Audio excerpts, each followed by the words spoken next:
Hello friends, ಎಲ್ಲರಿಗೂ ನಮಸ್ಕಾರ. ನಾನಿವತ್ತು ಮುದ್ದೆ, ಅನ್ನ ಹಾಗೆ ಚಪಾತಿ, ಅಕ್ಕಿ ರೊಟ್ಟಿ ಜೊತೆಗೆ ಒಳ್ಳೆ ಕಾಂಬಿನೇಷನ್ ಅಂತ ಹೇಳ್ಬೋದು. ಆ ರೀತಿ ಸಾಂಬಾರು ಮಾಡ್ಕೊಳ್ತಿದ್ದೀನಿ. 3 ಥರ ಸೊಪ್ಪನ್ನ ಉಪಯೋಗಿಸ್ಕೊಂಡು ಸಾಂಬಾರು ಮಾಡ್ತಾಯಿದ್ದೀನಿ. ನಿಮ್ಗೆ ಇನ್ನೂ ಸೊಪ್ಪುಗಳು ಸಿಕ್ಕಿದ್ರು ಕೂಡ ಮಿಕ್ಸ್ ಮಾಡ್ಕೊಳ್ಬೋದು. ದಂಟಿನ ಸೊಪ್ಪು, ಹಾಗೆ ಚಕೋತ ಸೊಪ್ಪು, ಕೀರೆ ಸೊಪ್ಪು ಅಥವಾ ಕಿಲ್ಕೀರೆ ಸೊಪ್ಪು ಅಥವಾ ಬೆರ್ಗ್ ಸೊಪ್ಪು ಸಿಕ್ಕರೂ ಕೂಡ ಈ ಜೊತೆ ಸೊಪ್ಪಿನ ಜೊತೆ ಮಿಕ್ಸ್ ಮಾಡ್ಕೊಳ್ಳಿ. ನನಗಿಲ್ಲಿ 3 ಥರ ಸೊಪ್ಪು ಸಿಕ್ಕಿದೆ, ಅಷ್ಟನ್ನೇ ಉಪಯೋಗಿಸ್ಕೊಳ್ತಾ ಇದ್ದೀನಿ. ತೊಗರಿಬೇಳೆ ಒಂದು 3/4 ಕಪ್ಪಷ್ಟು ಒಂದು 15 ನಿಮಿಷ ನೆನೆಸಿಟ್ಕೊಂಡಿದ್ದೀನಿ. ನೀವು ಒಂದು ಅರ್ಧ ಗಂಟೆ ಟೈಮ್ ಇದ್ದರೆ ನೆನೆಸಿಟ್ಕೊಳ್ಳಿ, ಬೇಗ ಆಗುತ್ತೆ. ಸಾಂಬಾರು ಕೂಡ ತುಂಬಾ ಚೆನ್ನಾಗಿ ಟೇಸ್ಟಿಯಾಗಿರುತ್ತೆ. ಸಬ್ಬಸಿಗೆ ಸೊಪ್ಪು ಒಂದು ಹಿಡಿಯಷ್ಟು ತೊಗೊಂಡಿದ್ದೀನಿ. ಚೆನ್ನಾಗಿ ತೊಳೆದ್ಬಿಟ್ಟು ಹಾಗೆ ಹೆಚ್ಚಿ ಸಣ್ಣದಾಗಿ ಹಾಕ್ಕೊಳ್ತಾ ಇದ್ದೀನಿ. 1 ಟೊಮೊಟೊ ಆದರೆ ಸಾಕಾಗುತ್ತೆ. ಪಾಲಕ್ ಸೊಪ್ಪು ಇದು 1 ಕಟ್ಟಷ್ಟಿದೆ. ಸೊಪ್ಪಿನ ಕಡ್ಡಿಗಳೇನಾದ್ರು ಎಳೆದಿದ್ರೆ ಪೂರ್ತಿ ಕಡ್ಡಿನ ಉಪಯೋಗಿಸ್ಕೊಳ್ಳಿ, ಬೇರೊಂದು ಬಿಟ್ಟು. 1/4 ಭಾಗ ಸೊಪ್ಪನ್ನು ಎತ್ತಿಟ್ಕೊಳ್ತಾ ಇದ್ದೀನಿ ಪಾಲಕ್ ಸೊಪ್ಪಿನಲ್ಲಿ. ಇಲ್ಲಿ 1 ಗೆಡ್ಡೆ ದಪ್ಪದ ಈರುಳ್ಳಿನ 3 ಭಾಗ ಮಾಡಿ ಇಟ್ಕೊಂಡಿದ್ದೀನಿ. ಹಾಗೆ 1 ಗೆಡ್ಡೆ ಬೆಳ್ಳುಳ್ಳಿ ತೊಗೊಂಡಿದ್ದೀನಿ. ಅದರಲ್ಲಿ ಅರ್ಧ ಗೆಡ್ಡೆ ಬೆಳ್ಳುಳ್ಳಿ ಹಾಗೆ 1/4 ಭಾಗದಷ್ಟು ಈರುಳ್ಳಿನ ನಾವು ಸೊಪ್ಪಿನ ಜೊತೆಗೆ ಬೇಯೋದಕ್ಕೆ ಹಾಕ್ಕೊಳ್ಳೋಣ. ಅದ್ರ ಜೊತೆಗೆ ಬೇಳೆ ಸಾಂಬಾರು ಪುಡಿ ಹಾಕ್ಕೊಳ್ತಿದ್ದೀನಿ. ಈ ಪುಡಿನಲ್ಲಿ ಖಾರದ ಪುಡಿ ಕೂಡ ಮಿಕ್ಸ್ ಆಗಿರುತ್ತೆ.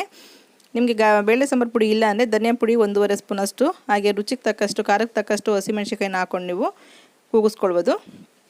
ಈ ರೀತಿ ಸೊಪ್ಪನ್ನ ಮೇಲೆ ಮುಚ್ಚೋದ್ರಿಂದ ಪುಡಿ ಕುಕ್ಕರ್ ಕ್ಯಾಪಿಗೆಲ್ಲ ಅಂಟ್ಕೊಳ್ಳೋದಿಲ್ಲ. ನಾನಿಲ್ಲಿ ಅರ್ಧ ಲೀಟ್ರ್ ನೀರನ್ನು ಉಪಯೋಗಿಸ್ಕೊಳ್ತಾ ಇದ್ದೀನಿ. ಹಾಗೆ 1 ಸ್ಪೂನಷ್ಟು ಅಡುಗೆ ಎಣ್ಣೆ ಹಾಕ್ಕೊಂಡು 1 ವಿಸಲ್ ಕೂಗಿಸ್ಕೊಳ್ಳಿ. ಮೆಂತ್ಯ ಸೊಪ್ಪು ತೊಗೊಂಡಿದ್ದೀನಿ, ಇದನ್ನು ಒಗ್ಗರಣೆಗೆ ಹಾಕ್ಕೊಳ್ಳೋಣ. ನಾನು ಸೊಪ್ಪಿನ ಜೊತೆ ಇದನ್ನು ಕೂಗಿಸ್ಕೊಳ್ತಾ ಇಲ್ಲ.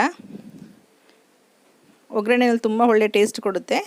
ಪಾಲಕ್ ಸೊಪ್ಪು, ಸಬ್ಬಸಿಗೆ ಸೊಪ್ಪು ಎರಡನ್ನೂ ಸೇರಿಸಿ ಬೇಳೆ ಜೊತೆ 1 ವಿಸಲ್ ಕೂಗಿಸ್ಕೊಂಡಿದ್ದೀನಿ. ಈಗ ಸೊಪ್ಪನ್ನೆಲ್ಲ ಸ್ವಲ್ಪ ತಣ್ಣಗಾಗೋದಕ್ಕೆ ಬಿಡೋಣ.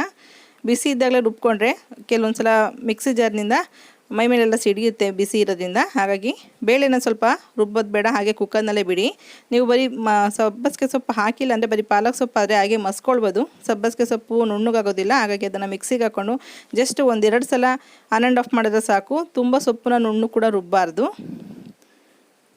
ಇಲ್ಲ ಮಸಿಯ ಕಡ್ಡಿ ಇದ್ದರೆ ನೀವು ಮಸ್ಕೊಂಡ್ರೂ ಕೂಡ ಚೆನ್ನಾಗಿರುತ್ತೆ ಸೊಪ್ಪು ಸಾರು. ಬೇಳೆ ಸ್ವಲ್ಪ ಕುಕ್ಕರ್ನಲ್ಲಿ ಹಾಗೆ ಬಿಟ್ಕೊಂಡಿದ್ದೀನಿ ನಾನು. ಇದು ಒಂದು ಸ್ವಲ್ಪ ಉಗುರು ಬೆಚ್ಚಗಾಗಷ್ಟು ಬಿಸಿ ಆಗಲಿ, ಆಮೇಲೆ ರುಬ್ಕೊಳ್ಳೋಣ. ನಾನು ಇಲ್ಲಿ ತೆಂಗಿನಕಾಯಿ ತುರಿ 1-2 ಸ್ಪೂನಷ್ಟು ಅಷ್ಟೇ ಉಪಯೋಗಿಸ್ಕೊಳ್ತಾ ಇದ್ದೀನಿ.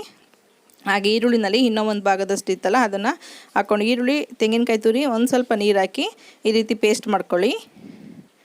ಈ ರೀತಿ ಪೇಸ್ಟ್ ಮಾಡಾದಮೇಲೆ ಈ ಸೊಪ್ಪು ಎಲ್ಲ ತಣ್ಣಗಾಗಿರುತ್ತಲ್ಲ ಅದನ್ನು ಹಾಕ್ಕೊಂಡು ರುಬ್ಕೋಬೇಕಾಗತ್ತೆ. ಕೊನೆಯಲ್ಲಿ ಕೂಡ ನೀವು ತೆಂಗಿನಕಾಯಿ ತುರಿನ ಹಾಕ್ಕೊಳ್ಬಹುದು. ತೆಂಗಿನಕಾಯಿ ತುರಿ ಈ ಥರ ರುಬ್ಬಾಕೋದ್ರಿಂದ ತುಂಬಾ ಒಳ್ಳೆ ಟೇಸ್ಟ್ ಇರುತ್ತೆ. ಕೆಲವೊಂದು ಸಲ ತೆಂಗಿನಕಾಯಿ ತುರಿ ಹಾಗೆ ಬಾಯಿಗೆ ಸಿಕ್ಕರೆ ಕೆಲವ್ರಿಗೆ ಇಷ್ಟ ಆಗೋಲ್ಲ. ನಿಮ್ಗೆ ಇಷ್ಟ ಆಗುತ್ತೆ ಅಂತಂದರೆ ಕೊನೆಯಲ್ಲಿ 1-2 ಸ್ಪೂನಷ್ಟು ತೆಂಗಿನಕಾಯಿ ತುರಿ ಕೂಡ ಕೊನೆಯಲ್ಲಿ ಹಾಕ್ಕೊಳ್ಳಿ. ಅದೇ ರುಬ್ಬೋದಕ್ಕೆ ಹಾಕ್ಕೊಂಡು ಮಾಡಿ ನೋಡಿ, ಡಿಫ್ರೆಂಟಾಗಿರುತ್ತೆ ಸೊಪ್ಪಿನ ಸಾಂಬಾರು. ಅಷ್ಟೊಂದು ರುಚಿಯಾಗಿ ಕೂಡ ಇರುತ್ತೆ ಈ ರೀತಿ ಮಾಡೋದ್ರಿಂದ. ನಿಮಗೀಗ ಎಲ್ಲನೂ ರುಬ್ಬಿರೋದೆಲ್ಲ ಒಂದು ಕುಕ್ಕರ್ಗೆ ಹಾಕ್ಕೊಂಡು ಅಥವಾ ಪಾತ್ರೆಗೆ ಹಾಕ್ಕೊಂಡು ನಿಮ್ಗೆ ಎಷ್ಟು ಅದಕ್ಕೆ ಬೇಕಾಗುತ್ತೆ ಅಷ್ಟು ನೀರನ್ನ ಮಿಕ್ಸ್ ಮಾಡ್ಕೊಳ್ಬೋದು. ರುಚಿಗೆ ತಕ್ಕಷ್ಟು ಉಪ್ಪು ಕೂಡ ಹಾಕ್ಕೊಂಡಿದ್ದೀನಿ ನಾನು ಇವತ್ತು ಮುದ್ದೆ ಮತ್ತು ಅನ್ನದ ಜೊತೆಗೆ ಮಾಡ್ತಿರೋದ್ರಿಂದ ಇಷ್ಟು ತೆಳಗಿದ್ರೆ ಸಾಕಾಗುತ್ತೆ ಸಾಂಬಾರು. ಈಗ ಒಗ್ಗರಣೆ ಮಾಡ್ಕೊಳ್ಳೋಣ. ಒಂದು ಪಾತ್ರೆಯಲ್ಲಿ 2 ಸ್ಪೂನಷ್ಟು ಎಣ್ಣೆ ಹಾಕ್ಕೊಂಡಿದ್ದೀನಿ. ಎಣ್ಣೆ ಸ್ವಲ್ಪ ಬಿಸಿ ಆದ ತಕ್ಷಣ ಸಾಸಿವೆ ಹಾಕ್ಕೊಳ್ಳೋಣ. ಸಾಸಿವೆ ಚಟಪಟ ಆದಮೇಲೆ ಬೆಳ್ಳುಳ್ಳಿ ಒಂದು ಅರ್ಧ ಗೆಡ್ಡೆಯಷ್ಟು ಜಜ್ಜಿಟ್ಕೊಂಡಿರೋದು, ಹಾಗೆ ಕರ್ಬೇವಿನ ಸೊಪ್ಪು 1/4 ಭಾಗದಷ್ಟು ಈರುಳ್ಳಿ ಇತ್ತಲ್ಲ ಅದನ್ನು ಹಾಕ್ಕೊಂಡಿದ್ದೀನಿ. ಈರುಳ್ಳಿ ಎಲ್ಲ ಸ್ವಲ್ಪ ಫ್ರೈ ಆದಮೇಲೆ ಮೆಂತ್ಯ ಸೊಪ್ಪು ಸಣ್ಣದಾಗಿ ತೊಳೆದು ಕಟ್ ಮಾಡಿ ಇಟ್ಕೊಂಡಿದ್ದೀವಲ್ಲ ಅದನ್ನು ಹಾಕ್ಕೊಳ್ಳೋಣ.